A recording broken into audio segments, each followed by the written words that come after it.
every single episode of the show has respected the living rooms we've been invited into. And I can't say thank you enough to you for making me a part of your family for the last 17 years.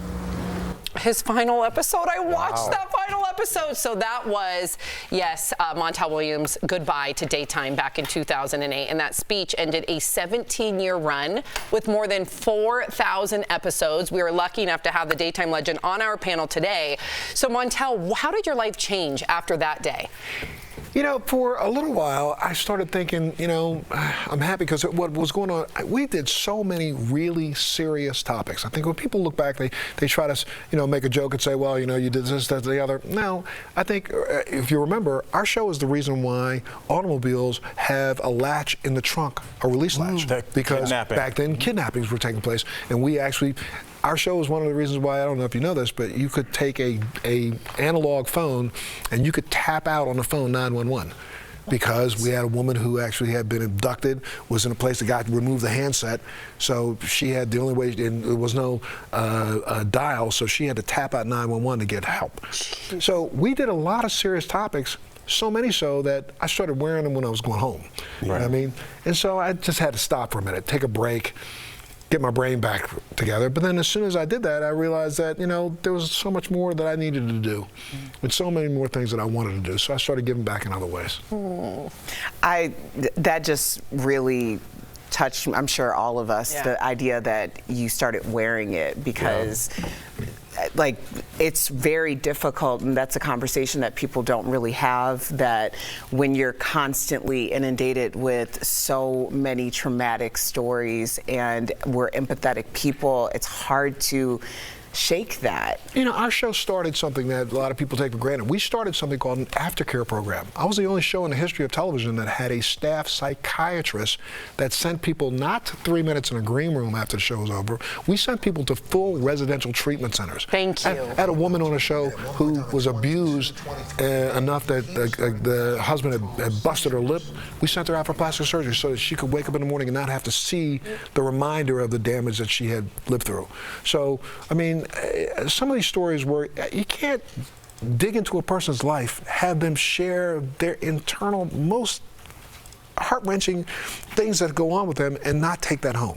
And so for me, I started taking it home a little bit too much. Well, you served in the military for over 20 years, and we thank you. Absolutely. Thank you. So how did you go from Marine and Navy to daytime talk show? Well, you know, it's very interesting. This city had a lot to do with it. And the reason why is because I came out here.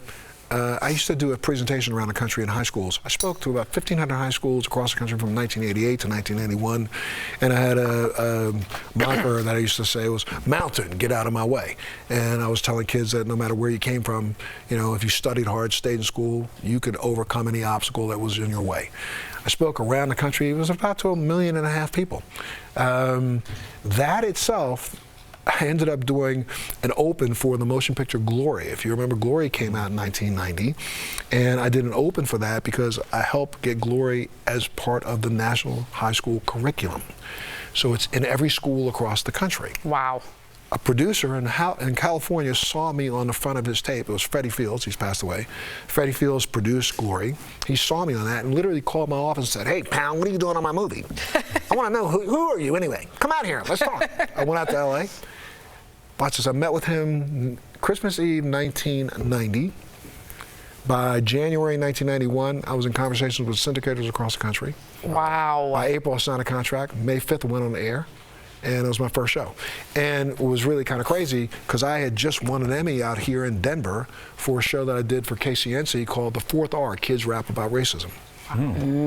And I was like, in every city that I would go into and I'd speak at, I was like a subject of local news. So local news would bring me on. And I would do a presentation with the kids during the day and then have their parents show up at school in the evening.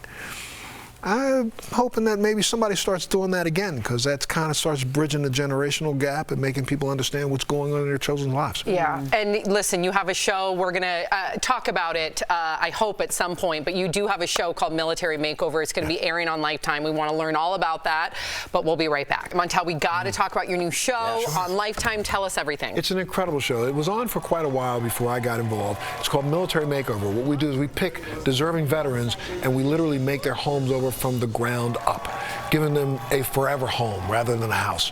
And, you know, I mean, we're living at a time right now where thank you for your service has just become a lip saying. Right. And the truth of the matter is, we're this close to having to possibly put people back on the ground somewhere in harm's way.